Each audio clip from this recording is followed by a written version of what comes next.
حکم کی مخالفت. دوسرا شخص وشاب نشا فی عبادت اللہ، وہ جوان جس کی جوانی اللہ کی عبادت میں گزری. کتنا بڑا اعزاز. حضور نے فرمایا الشاب التائب حبیب اللہ. لوگوں سن لو، جو جوان جوانی میں توبہ کرے وہ اللہ کا حبیب ہے. اور ایک روایت میں آتا ہے 1000 بوڑھے کے توبہ کرنے سے اللہ کو ایک جوان کی توبہ زیادہ محبوب ہے. اور جب کوئی جوان جوانی میں توبہ کرتا ہے اللہ کا عرش بھی خوشی میں جھوم اٹھتا ہے. جوانی کی توبہ اللہ کو بہت زیادہ پسند ہے. وہ جوان جس کی جوانی اللہ کی عبادت میں گزری. جوانی مستی کا نام نہیں ہے، جوانی آوارگی کا نام نہیں ہے، خواہشات کی تکمیل کا نام جوانی نہیں ہے، موڑوں اور چوکوں پہ کھڑا ہونے کا نام جوانی نہیں ہے، مصلی پہ بیٹھ کے رب کے حضور آنسو بہانے کا نام جوانی. ایک روایت میں آتا ہے کہ تمہارے بہتر جوان وہ ہیں جو بوڑھوں کی مشابہت اختیار کریں، اور بدترین بوڑھے وہ ہیں جو جوانوں کی مشابہت اختیار کریں. تو بہترین جوان یہ ہے کہ جو جوانی میں بڑھاپے جیسا ہو، بوڑھوں جیسے انداز اور اطوار اور عادتیں اپنائے، اچھے اخلاق اور اچھا انداز، اور مصلی کو لازم پکڑے. وشاب نشا فی عبادت اللہ، وہ جوان جس کی جوانی اللہ کی عبادت میں گزرے.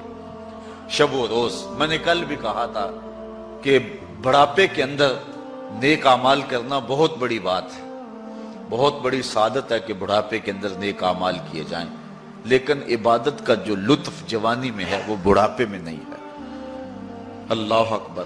اللہ تعالیٰ جل شانہ جوان کی توبہ کو پسند کرتا ہے.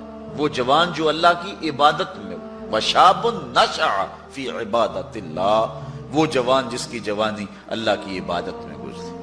اب عبادت کا مفہوم بہت وسیع ہے. ویسے بہترین عبادت نماز ہے، بہترین عبادت الصلاۃ، نماز ہے، اور حضور نے اس کو اپنی آنکھوں کی ٹھنڈک قرار دیا. لیکن صرف عبادت کا مفہوم نماز تک ہی نہیں ہے. عبادت کا مفہوم بہت وسعت والا ہے. ساری زندگی اللہ کی رضا میں گزار دینا، اللہ کی مرضی کے مطابق زندگی گزار دینا، یہ عبادت ہے. اللہ اکبر. بعض نے کہا کہ بس اس کی رضا میں اپنے آپ کو گم کر دینا عبادت. غلام کو عبد کہتے ہیں نا، اور عبد وہ ہوتا ہے جو اپنے آقا کی مرضی میں اپنی مرضی کو گم کرتے. کوئی شخص کسی غلام کو خریدنے گیا نا منڈی میں، جب غلام بکتے تھے، فروخت ہوتے تھے، تو جا کے ایک غلام سو پسند آیا، تو اس نے جب اس کا سودا کیا تو غلام سے پوچھتا ہے تمہارا نام کیا ہے؟ تو غلام کہتا ہے میرا نام کوئی نہیں ہے، جو رکھیں گے وہی میرا نام ہوگا. جب غلام ہے تو پھر اس کی اپنی مرضی ختم ہوگی.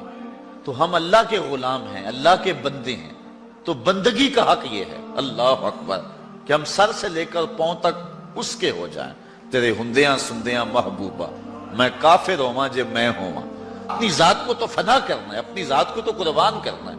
وہ جوان جس کی جوانی کے حسین ایام، جس کی جوانی کے خوبصورت لمحے، جبکہ بانکپن تھا، جبکہ خواہشات کا ہجوم تھا، جبکہ تمنائیں اپنے عروج پہ تھی، لیکن اس نے سب کچھ اپنے رب کے لیے قربان کر دیا.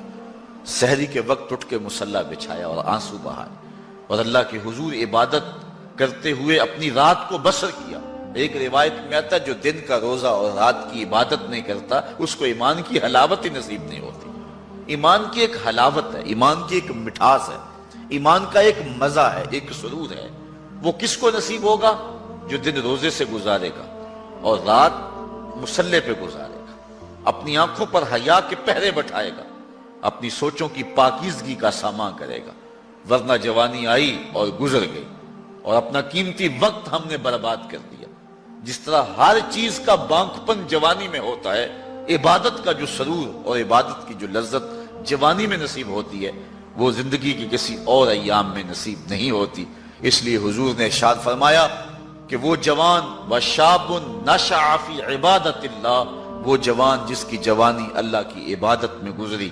جب قیامت کے دن کوئی سایہ نہیں ہوگا، اللہ اس جوان کو اپنے عرش کا ٹھنڈا سایہ نصیب فرمائے.